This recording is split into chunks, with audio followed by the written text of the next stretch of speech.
Hi, hello friends. എല്ലാവർക്കും നമസ്കാരം. Welcome back to my channel. നമുക്കിന്നൊരു ബിരിയാണി വെച്ചാലോ? ഇന്നത്തെ റെസിപ്പി ഒരു സിമ്പിൾ എഗ് ബിരിയാണി റെസിപ്പിയാണ്. നമ്മുടെ ചാനലിൽ മുന്നേയും എഗ് ബിരിയാണി റെസിപ്പിയൊക്കെ ഇട്ടിട്ടുണ്ട്. അത് റേഷൻ റൈസ് എഗ് ബിരിയാണിയാണ്. കുഴപ്പമില്ലാത്ത വ്യൂസൊക്കെ ഉണ്ട്. അപ്പോൾ ആ വീഡിയോ കാണാത്തവരുണ്ടെങ്കിൽ ഒന്ന് കാണണം, ട്രൈ ചെയ്ത് നോക്കണം. ഇന്നിവിടെ തയ്യാറാക്കി കാണിക്കുന്നത് സിമ്പിളായിട്ടുള്ള എന്നാൽ നല്ല ടേസ്റ്റി ആയിട്ടുള്ള ഒരു എഗ് ബിരിയാണിയാണ്. അപ്പോൾ നമുക്ക് വേഗം വീഡിയോയിലേക്ക് കടക്കാം. ആദ്യം നമുക്ക് റൈസ് തയ്യാറാക്കാം, ബിരിയാണി റൈസ് തയ്യാറാക്കാം. അതിന് വേണ്ടിയിട്ട് ഇവിടെ വെള്ളം ചൂടാക്കി എടുക്കണം. അപ്പോൾ 4 കപ്പ് വെള്ളം ഒഴിച്ചിട്ടുണ്ട്. അതിലേക്ക് ഉപ്പ് ചേർത്ത് കൊടുക്കാം. ഉപ്പ് ചേർക്കുമ്പോൾ കുറച്ച് കൂടുതൽ തന്നെ ചേർത്തോളൂ. വെള്ളത്തിന് നല്ല ഉപ്പ് രുചി വേണം.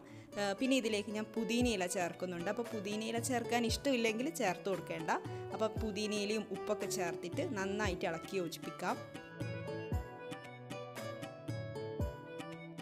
വെള്ളം ചൂടായിട്ട് വരുന്നുണ്ട്. ഇനി നമുക്കിതിലേക്ക് ബിരിയാണി അരി ചേർത്ത് കൊടുക്കാം. 2 കപ്പ് ബിരിയാണി അരിയാണ് എടുത്തിട്ടുള്ളത്. അപ്പോൾ അരി നന്നായിട്ട് കഴുകിയിട്ട് 20 മിനിറ്റ് വെള്ളത്തിൽ കുതിർത്ത് വെച്ചിട്ട് ആ വെള്ളം ഊറ്റിയെടുത്തതാണ്. ഏതൊരു കപ്പിലാണോ ഗ്ലാസ്സിലാണോ അരി അളക്കുന്നത് അതേ കപ്പും ഗ്ലാസ്സും തന്നെയാണ് വെള്ളം അളക്കാൻ വേണ്ടിയിട്ട് എടുക്കേണ്ടത്.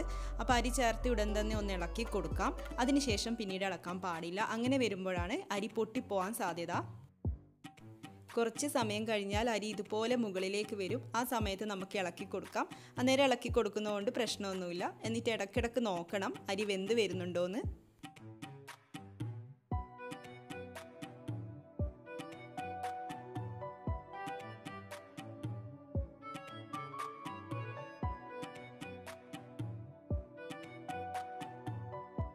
ഇപ്പോൾ അരി 1/4 ഭാഗത്തോളം വെന്ത് വന്നിട്ടുണ്ട്. വെള്ളം മുഴുവനായിട്ടും വറ്റിയിട്ടൊന്നുമില്ല. ഞാനിവിടെ ഇത് ഊറ്റിയെടുക്കാൻ പോവുകയാണ്. അപ്പോൾ അതിന് മുന്നേ 1 ടീസ്പൂൺ ഓയിലൊന്ന് ഒഴിച്ചു കൊടുക്കാം. അരി തമ്മിൽ പറ്റി പിടിക്കാതിരിക്കാൻ വേണ്ടിയിട്ടാണ്. ഓയിൽ ഒഴിച്ചിട്ട് നന്നായിട്ടൊന്ന് മിക്സ് ചെയ്തതിന് ശേഷം ഊറ്റിയെടുക്കണം. അപ്പോൾ നിങ്ങൾക്ക് വേണമെങ്കിൽ ഈ വെള്ളം മുഴുവനായും വറ്റിച്ചെടുക്കാം. അങ്ങനെ റൈസ് തയ്യാറാക്കാം. ഞാനിങ്ങനെയാണ് തയ്യാറാക്കുന്നത്. അപ്പോൾ നിങ്ങളുടെ ഇഷ്ടം പോലെ ചെയ്യാം. ഇതുപോലെ ഊറ്റിയെടുക്കാം, അല്ലെങ്കിൽ വെള്ളം മുഴുവനായും വറ്റിച്ചെടുക്കാം.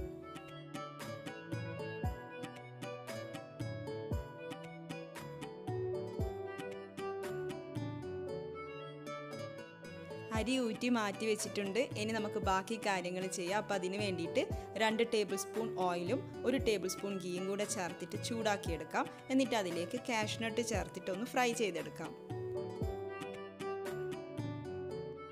കാഷ്നട്ട് കളറൊന്ന് മാറി വരുമ്പോൾ കിസ്മിസും കൂടെ ചേർത്ത് കൊടുക്കാം.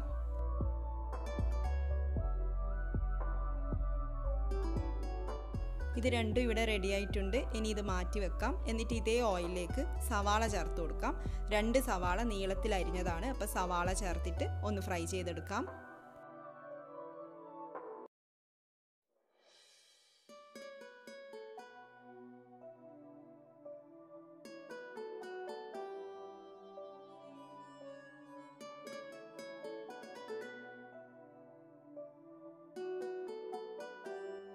സവാള ഇങ്ങനെ ഫ്രൈ ചെയ്തെടുക്കുമ്പോൾ കുറേ ഓയിൽ ഒഴിച്ചിട്ട് ഫ്രൈ ചെയ്തെടുക്കുകയും ചെയ്യാം. പക്ഷേ ഞാനിവിടെ കുറച്ച് ഓയിലാണ് സവാള ഫ്രൈ ചെയ്തെടുക്കുന്നത്. ഇപ്പോൾ കളറൊക്കെ ഒന്ന് മാറി വന്നിട്ടുണ്ട്. ഇനി നമുക്കിതെടുത്ത് വെക്കാം, ഇല്ലെങ്കിൽ ചിലപ്പോൾ കരിഞ്ഞു പോവും. ഇതിപ്പോൾ തനിയെ ഇരുന്നിട്ട് നന്നായിട്ട് മൊരിഞ്ഞ് വന്നോളൂ.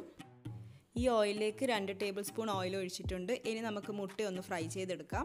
4 മുട്ട ഇവിടെ പുഴുങ്ങി വെച്ചിട്ടുണ്ട്. എന്നിട്ട് അതിലേക്ക് ആവശ്യത്തിന് ഉപ്പും മഞ്ഞൾപ്പൊടിയും മുളക് പൊടിയും കൂടെ ചേർത്തിട്ട് മാരിനേറ്റ് ചെയ്ത് വെച്ചതാണ്. അതിന് നമുക്ക് ഈ ഓയിലിലേക്ക് ഇട്ട് കൊടുക്കാം. എന്നിട്ട് ഹൈ ഫ്ലെയിമിൽ 1 മിനിറ്റ് പെട്ടെന്ന് തന്നെ നമുക്കൊന്ന് ഇത് ഫ്രൈ ചെയ്തെടുക്കാം.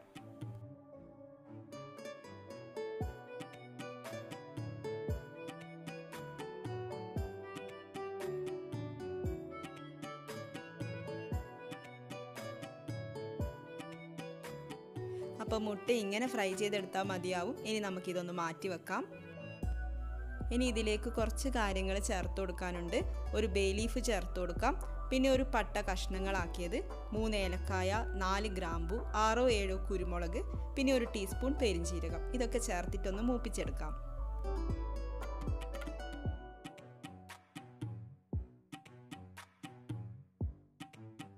ഇനി നമുക്ക് സവാള ചേർത്ത് കൊടുക്കാം. ഇതൊരു സവാള ചെറുതായിട്ട് അരിഞ്ഞതാണ്. ഈ ഒരു ബിരിയാണിക്ക് വേണ്ടിയിട്ട് ഞാൻ 3 സവാളയാണ് എടുത്തിട്ടുള്ളത്.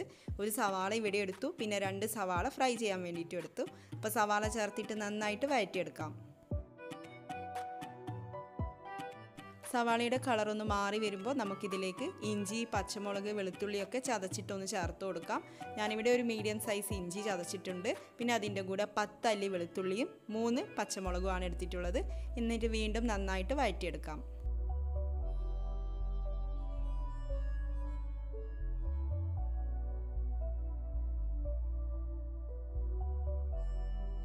സവാള നന്നായിട്ട് വഴന്ന് വന്നിട്ടുണ്ട്. ഇനി തക്കാളി ചേർത്ത് കൊടുക്കാം. ഇവിടെ 2 പഴുത്ത തക്കാളി ചെറുതായിട്ട് അരിഞ്ഞെടുത്തിട്ടുണ്ട്. എന്നിട്ടൊന്ന് വഴറ്റിയെടുക്കാം. ഇതുവരെ ഉപ്പ് ചേർത്തിട്ടില്ല, അപ്പോൾ ഞാനിവിടെ ഉപ്പ് ചേർക്കുകയാണ്. അപ്പോൾ റൈസിന് ഉപ്പ് കൂടുതലായിട്ട് തോന്നുന്നുണ്ടെങ്കിൽ മസാലക്ക് ഉപ്പ് കുറക്കാം. എൻ്റെ റൈസിന് കുറച്ച് ഉപ്പ് കൂടുതലായിരുന്നു, അതുകൊണ്ട് ഞാനിവിടെ മസാലക്ക് ഉപ്പ് കുറച്ച് കുറക്കുകയാണ്. എന്നിട്ട് നമുക്കൊന്ന് നന്നായിട്ട് വഴറ്റിയെടുക്കാം. ഇനി 1-2 പൊടികൾ ചേർക്കാനുണ്ട്. 1/4 ടീസ്പൂൺ മഞ്ഞൾപ്പൊടി ചേർത്ത് കൊടുക്കാം. 1/2 ടീസ്പൂൺ മുളക് പൊടി ചേർത്ത് കൊടുക്കാം. പിന്നെ 1 ടീസ്പൂൺ മല്ലിപ്പൊടി ചേർത്ത് കൊടുക്കാം. എന്നിട്ട് ഈ പൊടികളുടെയൊക്കെ റോ സ്മെല്ല് മാറുന്നത് വരെ നന്നായിട്ട് വഴറ്റിയെടുക്കാം.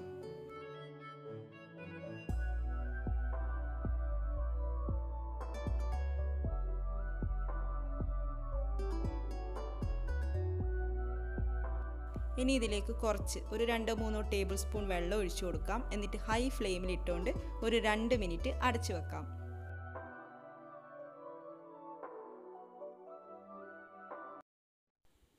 ഇപ്പോൾ തക്കാളി നന്നായിട്ട് വെന്ത് വന്നിട്ടുണ്ട്.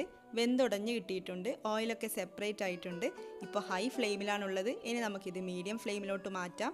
എന്നിട്ട് 1 ടീസ്പൂൺ ഗരം മസാല ചേർത്ത് കൊടുക്കാം. അടുത്തത് ഒരു സ്പെഷ്യൽ ഇൻഗ്രീഡിയൻ്റ് ആണ്. നിങ്ങൾ ബിരിയാണിയിലേക്ക് കസൂരി മേത്തി ചേർക്കാറുണ്ടോ? ഇല്ലെങ്കിൽ ഒന്ന് ചേർത്ത് നോക്കൂ, ഒരു പ്രത്യേക ടേസ്റ്റാണ്. അപ്പോൾ 1-2 ടീസ്പൂൺ കസൂരി മേത്തി ചേർത്ത് കൊടുക്കാം. പിന്നെ നമ്മുടെ മല്ലിയില ഇഷ്ടം പോലെ ചേർത്ത് കൊടുക്കാം. അപ്പോൾ കസൂരി മേത്തിയും മല്ലിയിലയും ചേർത്തിട്ട് നന്നായിട്ട് വഴറ്റിയെടുക്കാം. വീണ്ടും കുറച്ച് വെള്ളം ഒഴിച്ചു കൊടുക്കാം. ഒരു 3 ടേബിൾ സ്പൂണൊക്കെ മതിയാവും. എന്നിട്ട് ഈ മല്ലിയിലയും കസൂരി മേത്തിയും ഒക്കെ ഒന്ന് നന്നായിട്ട് വഴറ്റിയെടുക്കാം. ഇനി നമുക്ക് റൈസ് ചേർത്ത് കൊടുക്കണം. അപ്പോൾ മുഴുവനും ഒരുമിച്ച് ചേർത്ത് കൊടുക്കേണ്ട. ആദ്യം നമുക്ക് പകുതി റൈസ് ചേർത്ത് കൊടുക്കാം.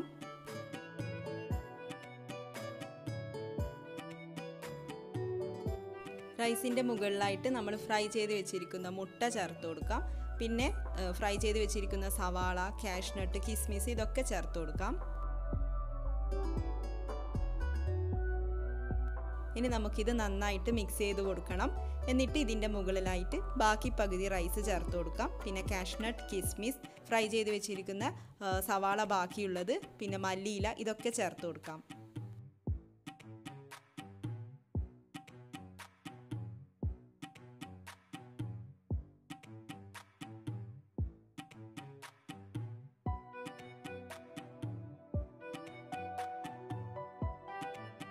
ഇതൊരു പകുതി നാരങ്ങയുടെ നീരാണ്, അത് ഒഴിച്ചു കൊടുക്കാം. പിന്നെ 1 ടീസ്പൂൺ നെയ്യ് നമുക്കിതിൻ്റെ മുകളിലായിട്ടൊന്ന് ഒഴിച്ചു കൊടുക്കണം. എന്നിട്ട് നമുക്കിത് അടച്ചു വെക്കണം. 10 മിനിറ്റ് ലോ ഫ്ലെയിമിൽ അടച്ചു വെക്കാം.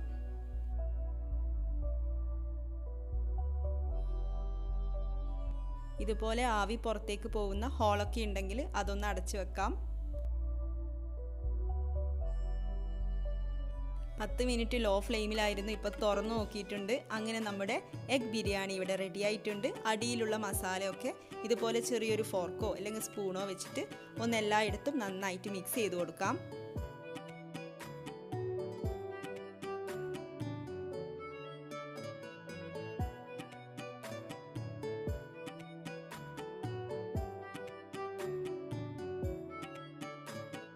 അപ്പോൾ എല്ലാവരും ഒന്ന് ട്രൈ ചെയ്ത് നോക്കണം ഈ ഒരു ഈസി എഗ് ബിരിയാണി.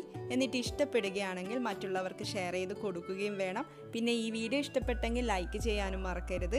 ഇതുപോലെയുള്ള റെസിപ്പീസുമായിട്ട് നമുക്ക് വീണ്ടും കാണാം. താങ്ക്